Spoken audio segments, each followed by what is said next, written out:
రోజుల్లో ఒకసారి అంటే ఒక నలుగురు పాస్టర్లు దేవదాస్ అయ్య గారు చూడటానికి వెళ్ళారట. వెళ్ళి అలా చూస్తున్నట్టు అయ్యగారు చాలా దగ్గుతూ ఆయాసపడుతూ చాలా బాధపడుతున్నారట.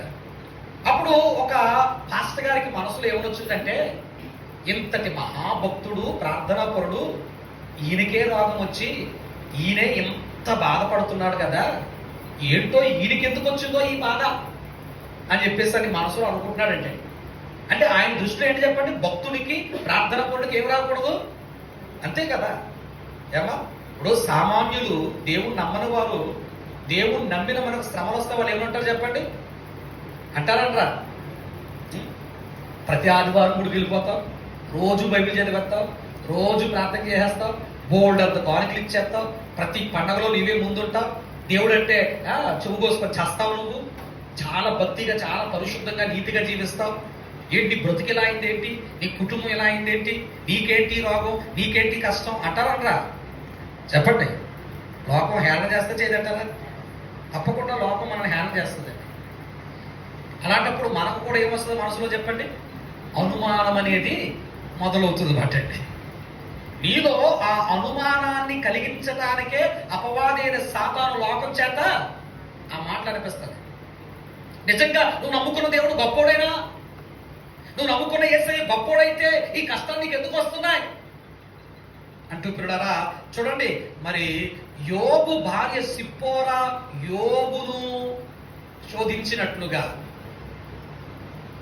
సాతాను కూడా మన ఇంట్లో ఉన్న మనుషుల్లో కానీ, మన ఇంటి చుట్టూ ఉన్న మనుషుల్లో కానీ, మన స్నేహితుల్లో కానీ ఉండి, లేక ఇంకా చెప్పాలంటే మన ప్రక్క విశ్వాసులో కూడా ఉండి, ఇదికే ప్రార్థన చెప్తావు, నాకంటే ఎప్పుడు నువ్వే ముందు ఉంటావు గుళ్ళో, నేను ఎప్పుడో నెలకోసారి వస్తాను, నువ్వు ఇంకా ఇప్పుడు చూస్తున్నా మందిరం అంటావు, నీ బ్రతికాలం ఉంది నా బ్రతికాలం చూడంటారు.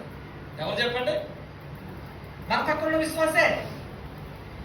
యోబు భార్యలోనికి సాతాను దూరిపోయినట్లుగా చెప్పండి. మన క్లోజ్గా ఉండే పక్కన విశ్వాసంలో కూడా సాతాను ఏం చేస్తున్నప్పుడు అప్పుడప్పుడు దూరి వాళ్ళే మనల్ని విశ్వాసాన్ని పోగొట్టడానికి ప్రయత్నం చేస్తుంటారు.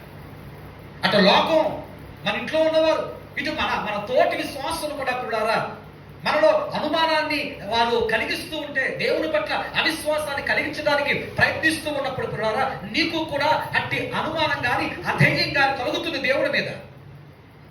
మరి సొంత భార్య పిల్లల దేవుని మీద అనుమానాన్ని కలిగిస్తున్నప్పుడు యోబు దూషించాడా చెప్పండి? దూషించలేదు. మూర్ఖురాలు మాట్లాడుతున్నట్టు నీవు మాట్లాడుతున్నావు. దైవజనుడు దేవదాసయ్య గారిని కూడా పిల్లరా ఒక దైవ సేవకుడు మనసులో చూసి, ఏంటి ఇంత భక్తి పరుడికి, ఇంత ప్రార్థన పరుడికి ఈ వ్యాధి ఏంటి, ఈ బాధ ఏంటి అని మనసులో అనుకుంటుంటే, అతని మనసులో అనుకుంటున్నటువంటి మాట దేవదాసయ్య గారికి తెలిసిపోయింది. దేవుని స్తోత్రం కలుగునుగా. మరణాత దేవదాసయ్య గారికి తెలిసిపోయి వెంటనే ఒక పాట పాడారంట. అదే అప్పుడే ఫస్ట్ ఆయన పాడతామాట. ఏం పాట అంటే పిల్లారా, ఆనందకరమైనది మన బ్రతుకెంతో ఆశ్చర్యకరమైనది మన బ్రతుకెంతో అద్భుతకరమే కొట్టలేను నీకు రాదు. జ్ఞాని నేత్రమూలకు ఆనుంగానీతరా, జ్ఞాని నేత్రమూలకు ఆనుంగానీతరా, మానవుని నేత్రాల కానుటెట్లుండునో ఆనందకరమైనది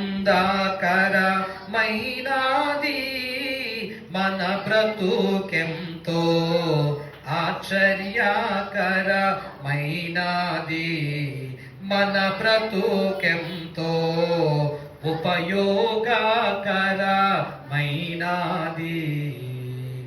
ఎవరికి ఉపయోగకరమైందంట? నీ బ్రతుకు వల్ల నీకు ఉపయోగం లేకపోయినా దేవుడు నిన్ను తన పని కొరకు ఉపయోగపరుచుకుంటాడు. దేవునికి స్తోత్రం కలగదు కాక. మరణాత చూడండి, నాకు ఒకప్పుడు శ్రమ వచ్చింది. ఏమ్మా, ఫిబ్రవరి, మార్చి